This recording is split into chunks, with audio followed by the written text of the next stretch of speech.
Hey everybody, I'm back and it's been I think at least 2 or 3 weeks since I've done a video. I had a really rough wave. I feel like maybe I'm coming out of it. It's been 3 days now of a window, but who knows? Um, Anyway, I just wanted to share some thoughts that came up for me and just kind of what was going on.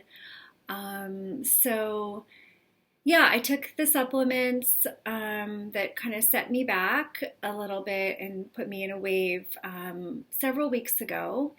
And during that time, I went through like pretty severe symptoms that were not as hard as acute. However, became problematic. And so I wanted to discuss when it's time to start thinking about supportive medication, how we make that call, what we decide, how to make that call. Um, so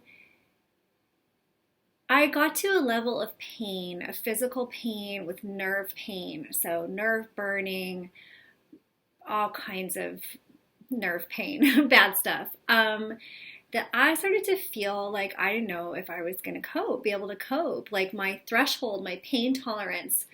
And I have had a lot of pain in my life. I have tattoos. I had a natural childbirth.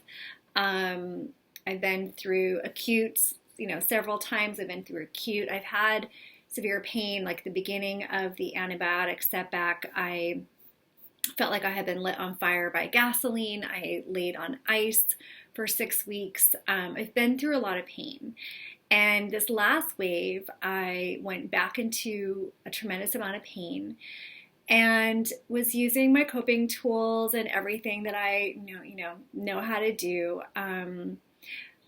Then my dad went into the hospital, and he's been a support system for me. He's been in my support group, but he has dementia. He had a stroke, has dementia, and just isn't somebody that I can really rely on, unfortunately, and a lot of grief around losing my dad. So the emotional pain ended up getting really high as well.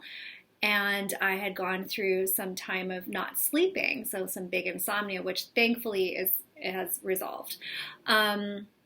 So everything started to really ramp in terms of physical pain, emotional pain, lack of sleep. And I got to a point where I really questioned, like, am I going to be able to do this? Like live with this amount of pain? Or do I need to turn to something to relieve the pain? I've tried CBD in the past and it did work for me before the setback. Since the setback, unfortunately, when I take CBD, I get the revving, the burning. So I don't know, maybe when I'm more healed, I can do CBD. So I have a couple of friends in withdrawal who are protracted, who are on medication. One friend in particular does gabapentin and Remeron, and she swears that if she wasn't taking those, that she wouldn't be here today because of akathisia.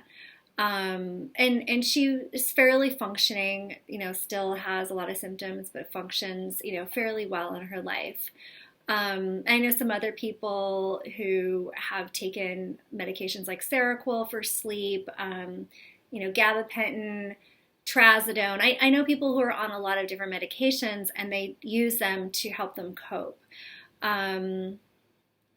I even have friends who got off benzos and went the more medical direction. So they were put on, say, antipsychotics and antidepressants, who are off and running and living a life and totally fine, and got over benzo withdrawal long before I did. So I started kind of toying with this question, and it's not like I have a mental health diagnosis. I don't have generalized anxiety disorder. I don't have bipolar or anything like that. So it's not that I would need medication for mental health. It was really for the pain. Like, how much pain can I tolerate?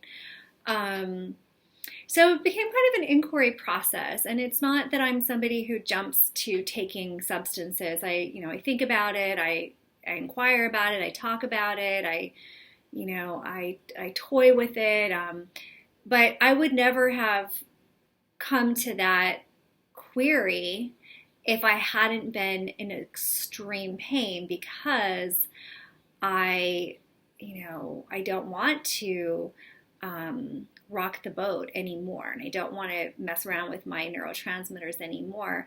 And I had even wondered, is this time for me to address perimenopause and look into some of the reason why I'm having so much pain, like around my cycle because of lower progesterone. So it was just really questioning, when does enough become enough and we start to look to outside resources.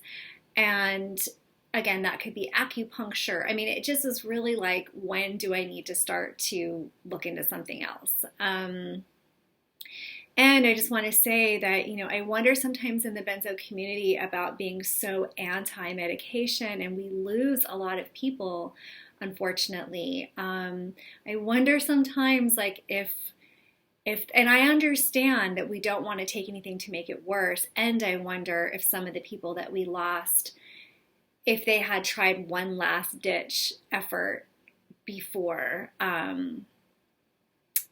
exiting, if it could have helped. So I think there is room for a conversation around medication. And like I said in a previous video, I don't have any opinions. If somebody decides to medicate, I think that's great. Do your thing. Like, your mileage will vary. We're all different. I have no judgment. I have lots of friends who are on other medications. And so it's interesting because I found this really great helpline.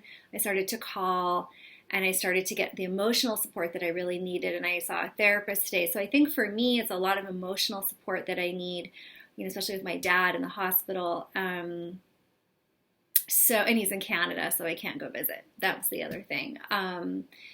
So luckily my pain has dropped and I am in a window now. So as of now, it's not something that I'm considering. I don't feel like I need it. It just sucks when you're in so much pain and you try to take a ibuprofen or a Tylenol and it makes it worse. So we're in a special group, those of us who, are super med sensitive, but I just wanted to have that conversation, and I'd love to hear your thoughts. And again, we all have to do what we need to do to take care of ourselves. So, I just love to hear what you have to say about it. Anyway, that's it for now. Got to get on with clients in a couple minutes. I will see you all later. Okay, peace.